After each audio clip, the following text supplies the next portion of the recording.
मैं वापस आऊंगा। एक छोटे से गांव के किनारे एक बहुत पुराना मंदिर था। इतना पुराना कि लोगों का मानना था कि वहां सालों से कोई पूजा नहीं हुई।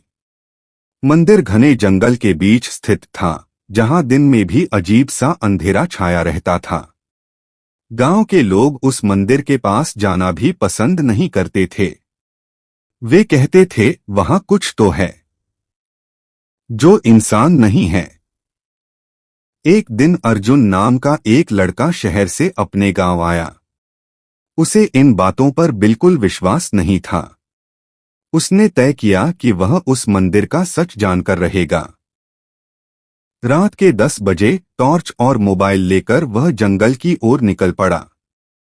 जैसे जैसे वह आगे बढ़ता गया, हवा ठंडी और डरावनी होती गई, जैसे कोई उसे देख रहा हो। मंदिर के पास पहुंचते ही उसका दिल तेज तेज धड़कने लगा। मंदिर का दरवाजा आधा खुला हुआ था और अंदर से हल्की हल्की घंटी की आवाज आ रही थी। अर्जुन ने हिम्मत करके दरवाजे को धक्का दिया। क्री! दरवाजा धीरे धीरे खुल गया। अंदर चारों तरफ गहरा अंधेरा था। बस एक दिया जल रहा था, जो बिना हवा के भी हिल रहा था, जैसे कोई उसे छू रहा हो। अचानक, कौन है वहां? एक धीमी और डरावनी आवाज गूंजी।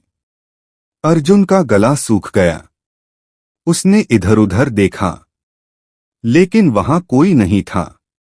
तभी उसकी नजर मंदिर की मूर्ति पर पड़ी। मूर्ति की आंखें उसे घूर रही थीं, जैसे वह जिंदा हो। अर्जुन डर के मारे पीछे हटने लगा। तभी उसका पैर किसी चीज से टकराया।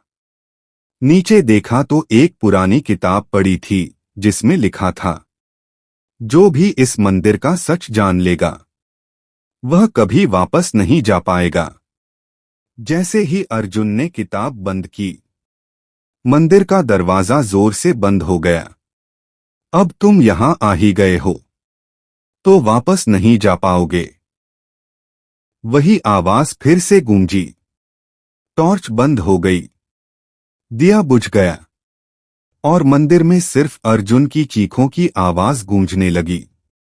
अगली सुबह गांव वालों ने देखा, मंदिर का दरवाजा फिर से आधा खुला था, जैसे वह किसी और का इंतजार कर रहा हो। और अर्जुन, वह कभी वापस नहीं मिला। अर्जुन के गायब होने के बाद पूरा गांव डर के साए में जीने लगा। किसी की हिम्मत नहीं होती थी कि उस मंदिर के पास भी जाए। लेकिन गांव में एक बुजुर्ग आदमी था, पंडित शिवराम। उन्होंने जब यह खबर सुनी तो उनके चेहरे का रंग उड़ गया। वे बोले, मैंने सबको पहले ही चेतावनी दी थी। वो मंदिर साधारण नहीं है। गांव वालों ने घबराकर उनसे पूछा, आखिर उस मंदिर में ऐसा क्या है? पंडित जी ने धीमी आवाज में कहा, वो मंदिर एक श्रापित स्थान है। सालों पहले वहां एक तांत्रिक रहता था, जिसने काली शक्तियों को बुलाने की कोशिश की थी, लेकिन वो शक्तियां उसके काबू में नहीं आईं। और उसी दिन से वो मंदिर शापित हो गया। उन्होंने आगे बताया, जो भी वहां जाता है, वो उन शक्तियों का हिस्सा बन जाता है, जैसे अर्जुन बन गया। ये सुनकर सबके रोंगटे खड़े हो गए। लेकिन अर्जुन का छोटा भाई रोहन ये सब सुनकर चुप नहीं बैठा। उसने ठान लिया कि वो अपने भाई को ढूंढकर ही रहेगा। अगली रात रोहन भी उसी रास्ते पर निकल पड़ा। जंगल पहले से भी ज्यादा डरावना लग रहा था। हर तरफ सन्नाटा और बीच बीच में किसी के फुसफुसाने की आवाजें। जैसे ही वो मंदिर के पास पहुंचा, दरवाजा खुद ब खुद खुल गया। CRRRRRR। रोहन का दिल जोरों से धड़कने लगा, लेकिन वो अंदर चला गया। अंदर जाते ही उसे वही पुरानी किताब दिखाई दी, लेकिन इस बार किताब अपने आप खुल गई और उसमें नए शब्द लिखे थे। एक गया था, अब दूसरा भी आ गया। रोहन डर गया, लेकिन तभी उसे पीछे से किसी के चलने की आवाज आई। धीरे धीरे उसने पीछे मुड़कर देखा, और जो उसने देखा उससे उसकी चीख निकल गई। वो अर्जुन था, लेकिन अब वो पहले जैसा नहीं था। उसकी आंखें पूरी काली हो चुकी थीं और चेहरा डरावना हो गया था। अर्जुन ने धीमी आवाज में कहा, तुम्हें यहां नहीं आना चाहिए था, अब तुम भी नहीं जा पाओगे। रोहन भागने लगा, लेकिन दरवाजा अपने आप बंद हो गया। मंदिर के अंदर अचानक ठंडी हवा चलने लगी और चारों तरफ से अजीब परछाइयां उसे घेरने लगीं।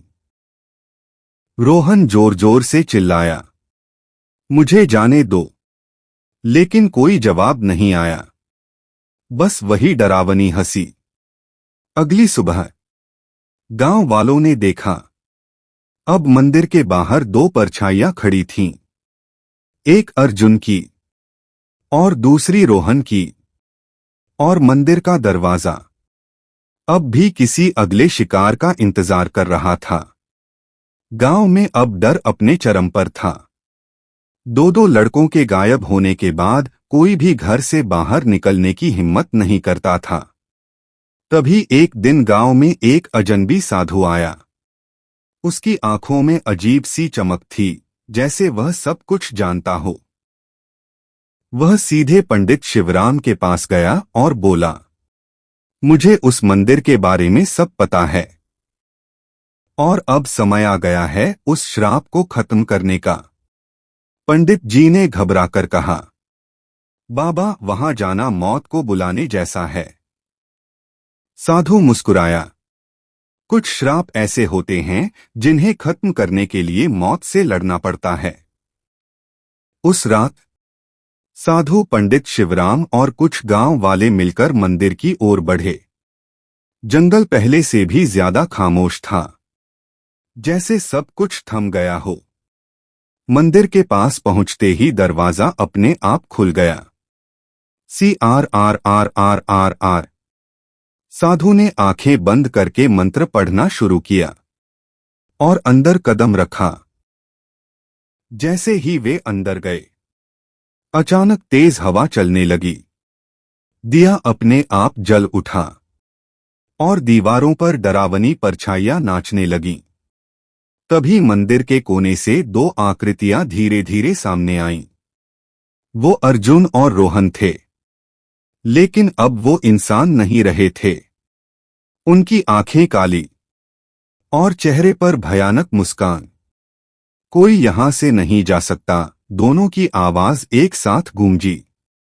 साधु ने जोर से मंत्र पढ़ा और अपनी माला हवा में घुमाई।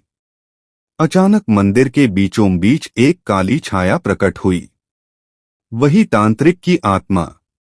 वह जोर से हंसा, तुम मुझे रोक नहीं सकते, ये मंदिर अब मेरा है।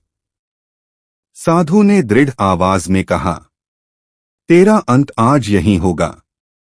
मंत्रों की आवाज तेज होती गई। मंदिर हिलने लगा, दीवारों में दरारें पड़ने लगीं। अर्जुन और रोहन जमीन पर गिर पड़े, जैसे उनके अंदर की बुरी शक्ति निकल रही हो। तांत्रिक की आत्मा चीखने लगी, नहीं, ये नहीं हो सकता। अचानक एक तेज रोशनी पूरे मंदिर में फैल गई और अगले ही पल सब कुछ शांत हो गया। जब गांव वालों ने आंखें खोलीं, तो देखा कि मंदिर अब खंडहर बन चुका था और अंदर कोई काली शक्ति नहीं थी। अर्जुन और रोहन जमीन पर बेहोश पड़े थे, लेकिन इस बार वो जिंदा थे। धीरे धीरे उन्होंने आंखें खोलीं और सब कुछ सामान्य लग रहा था। श्राप खत्म हो चुका था। गांव वालों ने राहत की सांस ली और उस दिन के बाद उस मंदिर का डर हमेशा के लिए खत्म हो गया। लेकिन जब सब लोग वहां से जा रहे थे, तभी खंडहर के अंदर से एक धीमी हंसी की आवाज फिर से सुनाई दी। मैं वापस आऊंगा। और उसी के साथ हवा फिर से ठंडी हो गई।